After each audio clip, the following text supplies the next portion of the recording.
Shatakshi TV Shatakshi celebrations వీక్షకులకు నా హృదయపూర్వక నమస్కారం. నేను మీ సిరాజుద్దీన్ అడ్వకేట్. ఈరోజు మనం అందరికీ అతి ముఖ్యమైన తెలుసుకోవాల్సిన ఒక చట్టం గురించి కొంత తెలుసుకోవడానికి ప్రయత్నం చేద్దాం. చట్టం ఇంట్రడ్యూస్ చేసి ఇప్పటికి సుమారు 20 సంవత్సరాలు అయిపోతుంది. దురదృష్టవశాత్తు కొంత శాతం మాత్రమే ఆ చట్టాన్ని ఉపయోగించుకుంటుంది. మిగిలిన వారిలో ఇంకా ఆ ఆలోచన రాలేదు. దానివల్ల సమాజంలో ఎన్నో తప్పులు జరిగిపోతున్నా ప్రశ్నించేవాడు లేకపోవడం చేత అన్ని పనుల్లో అవినీతి అక్రమాలు జరుగుతుంది. ఈ విషయంలో మనం ప్రభుత్వాన్ని నిందించాల్సినటువంటి అవసరం ఏమాత్రం లేదు. ప్రభుత్వం ఎప్పుడు కూడా ప్రజా సంక్షేమాన్ని కోరుకుంటుంది కాబట్టి ఆ సంక్షేమాన్ని దృష్టిలో పెట్టుకుని మంచి చట్టాలే చేస్తుంది.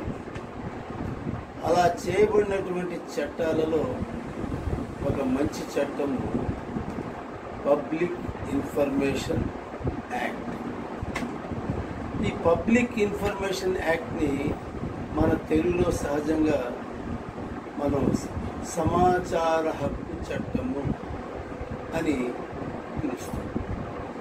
ఈ సమాచార హక్కు చట్టం ఎందుకు, అసలు దీని అవసరం ఏమిటి, ఎప్పుడు ఇది తయారైంది, ఇందులో ఏ ఏ విషయాలు పేర్కోవడం జరిగింది అని మనం చూస్తే, ప్రభుత్వము తాను చేపట్టేటటువంటి ప్రజా సంక్షేమం దృష్ట్యా అన్ని పనులకు ఒక జవాబుదారీతనం ఉండాలి అనేటటువంటి ఉద్దేశంతో ఈ చట్టాన్ని చేయడం జరిగింది.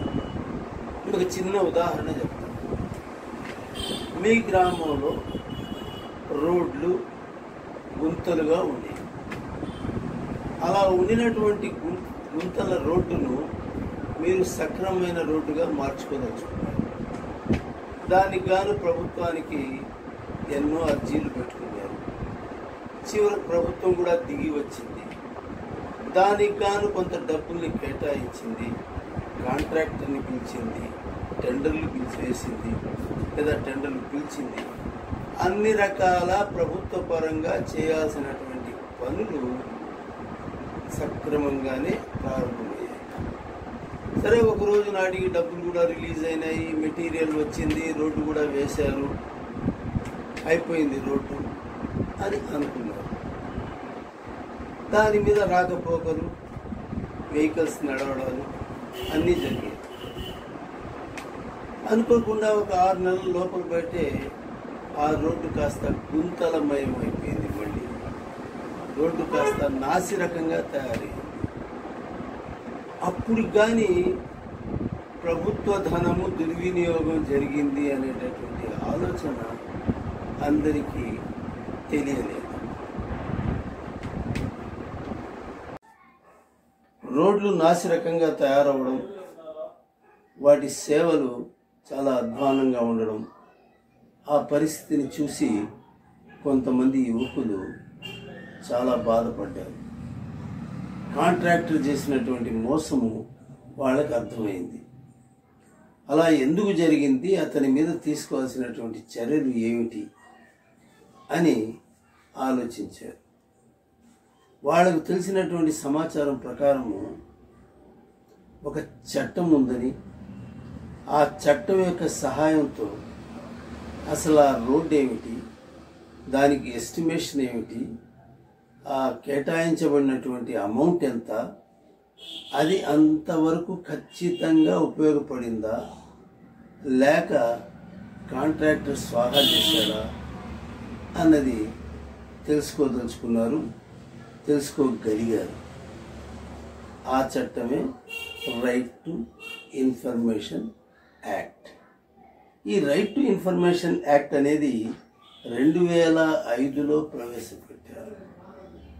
దాని యొక్క డెఫినేషన్ కూడా ప్రజాప్రయోగం కోసమని, ప్రజల చేతనే వాళ్ళ సంక్షేమాన్ని దృష్టిలో పెట్టుకుని ఏ పని మీదైనా సరే దుర్వినియోగమైన ఈ నిధులు అని చెప్పి అనుకుంటే దాని మీద సంపూర్ణమైనటువంటి వివరాలను తీసుకునేటటువంటి స్వేచ్ఛ ప్రతి పౌరుడికి ఉంది. దాని ప్రకారం అసలు పబ్లిక్ ఇన్ఫర్మేషన్ అంటే ఏమిటి, పబ్లిక్ ఇన్ఫర్మేషన్ని ఎవరిస్తారు అని మనం ఆలోచించుకుంటే ప్రభుత్వ రంగ సంస్థలు ఎన్నైతే ఉన్నాయో అన్నిట్లోనూ ఒక ప్రజా సంక్షేమం దృష్ట్యా పబ్లిక్ ఇన్ఫర్మేషన్ అథారిటీస్ను ఏర్పాటు చేయడం జరిగింది. మీరు హాస్పిటల్కి వెళ్ళండి, మీరు ఎంఆర్ఓ ఆఫీస్కి వెళ్ళండి, మీరు ఆర్టీసీకి వెళ్ళండి, పంచాయతీరాజ్కి వెళ్ళండి, పబ్లిక్ వర్క్స్కి వెళ్ళండి, రోడ్ అండ్ బిల్డింగ్స్కి వెళ్ళండి.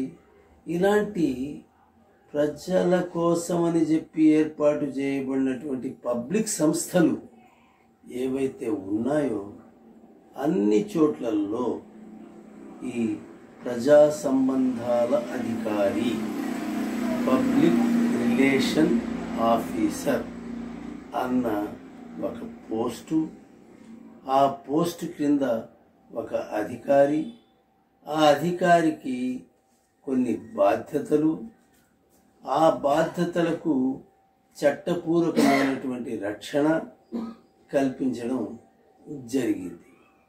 సో ఇంతకుముందు మనం చెప్పుకున్నట్టు ఆ పర్టికులర్ గ్రామంలో వేయబడినటువంటి రోడ్డు గురించి కొంతమంది యువకులు ఆ గ్రామానికి సంబంధించినటువంటి మండలాఫీసో, పంచాయతీ ఆఫీసో, లేకపోతే ఈ రోడ్డు అండ్ భవనాల శాఖ ఆఫీసో అక్కడ వీళ్ళు అప్లికేషన్ పెట్టుకోవడం జరిగింది. అసలు ఆ రోడ్ ఏమిటి, ఎంత శాంక్షన్ చేశారు, ఎప్పుడు నిర్మాణంలోకి తెచ్చారు, ఎప్పుడు క్లోజ్ చేశారు, ఎంత నిధులు ఖర్చు పెట్టారు, తద్వారా వాళ్ళు ఇన్ఫర్మేషన్ని తెలుసుకోగలిగారు. అలా తెలుసుకోవడానికి ఒక సిస్టమ్ ఉంది. ఆ సిస్టమ్ ప్రకారము వాళ్ళు ఆ ఇన్ఫర్మేషన్ తీసుకోగలుగుతారు. అందులో మొదటిది ఒక అర్జీ, ఒక ప్రొఫార్మా ఇంగ్లీష్లో. దాంట్లో కొన్ని ఉంటాయి. అది ఏ ఊరు, ఏ అధికారికి రాస్తూ ఉన్నారు, ఏం ఇన్ఫర్మేషన్ కోరుకుంటున్నారు, దానికైనటువంటి కేటాయింపబడినటువంటి డబ్బులు ఎంత, ఖర్చు పెట్టబడినటువంటి డబ్బులు ఎంత, దానిని ఆమోదించింది ఎవరు, ఆ రోడ్డు పని ఎప్పుడు ప్రారంభమైంది, ఆ రోడ్డు పని ఎప్పుడు క్లోజ్ అయ్యింది, దానిని ఆమోదించినటువంటి, ఖచ్చితంగా బాగా చేశారు అని చెప్పి ఆమోదించినటువంటి అధికారి ఎవరు, ఈ వివరాలన్నీ కోరుతూ మీరు ఒక అప్లికేషన్ సమర్పించుకోవాల్సి ఉంటుంది. ఆ అప్లికేషన్ సమర్పించిన తర్వాత సుమారు 30 రోజుల వరకు మీరు సమాధానం కోసం ఎదురు చూడాల్సి ఉంటుంది. ఆ సమాధానం రాబట్టడానికి మీరు మీ అర్జీతో పాటు కొంత డబ్బును కూడా ఫీజు కింద చెల్లించాల్సి ఉంటుంది.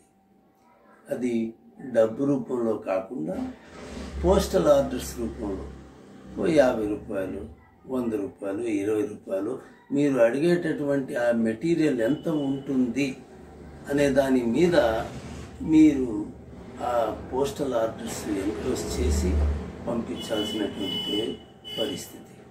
అలా పంపించిన తర్వాత అక్కడ ఆఫీసులో ఆ పర్టికులర్ అధికారి దానికి సంబంధించినటువంటి వివరాలన్నీ సేకరించి మీకు పంపిస్తాడు. తహసీల్దార్ ఆఫీస్లో మీరు అడంగల్స్ కోసం కావచ్చు, 1B నమూనాల కోసం కావచ్చు, ROR పర్టికులర్స్ గురించి కావచ్చు, పాస్బుక్ల గురించి కావచ్చు అడగవచ్చు.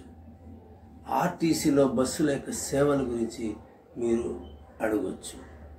సో దీనినే మన సరైనటువంటి భాషలో చెప్పాలి అంటే ప్రజల చేతిలో ఉండేటటువంటి పాశుపతాస్త్రము అని అంటారు.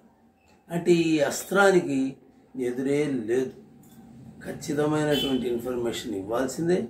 ఆ ఇన్ఫర్మేషన్ కోసం తగ్గట్టుగా ఆ వర్క్ కనుక లేకపోతే దాని మీద మీరు చర్య తీసుకోవడానికి అవకాశం ఉంటుంది. సో ఈ పర్టికులర్ అప్లికేషన్ని మీరు పద్ధతి ప్రకారం తయారు చేసి సబ్మిట్ చేసిన తర్వాత మీకు వచ్చేటటువంటి ఇన్ఫర్మేషన్ వాళ్ళ బాధ్యతగా మారుతుంది. సపోజ్ మీరు పేదవారు, ఆ 50 రూపాయలు కూడా కట్టే స్థితిలో లేరు, 100 రూపాయలు కూడా కట్టే స్థితిలో లేరు. ఆ పేదవారు అనేటటువంటి డెఫినేషన్ కింద, ఆ నిర్వచనం కింద మీరు కనుక వచ్చేటట్టుగా ఉంటే మీరు డబ్బులు కూడా చెల్లించాల్సినటువంటి అవసరం లేదు. ఆ విషయాన్ని రాసి నేను పేదవాడు అనేటటువంటి డెఫినేషన్ కింద వస్తాను కాబట్టి నాకు ఆ మినహాయింపు ఇవ్వవలసింది అని మీరు అడగగలుగుతారు. అలా వచ్చినటువంటి ఇన్ఫర్మేషన్ని మీరు విశ్లేషించి దాని మీద తగిన చర్య తీసుకునేదానికి మీకు అధికారాన్ని ఇస్తూ ఉపయోగపడేదే పబ్లిక్ ఇన్ఫర్మేషన్. దీని కంటిన్యూటీ మనం మరో వీడియోలో చెప్పుకుందాం. మీ సిరాజుద్దీన్. నమస్తే.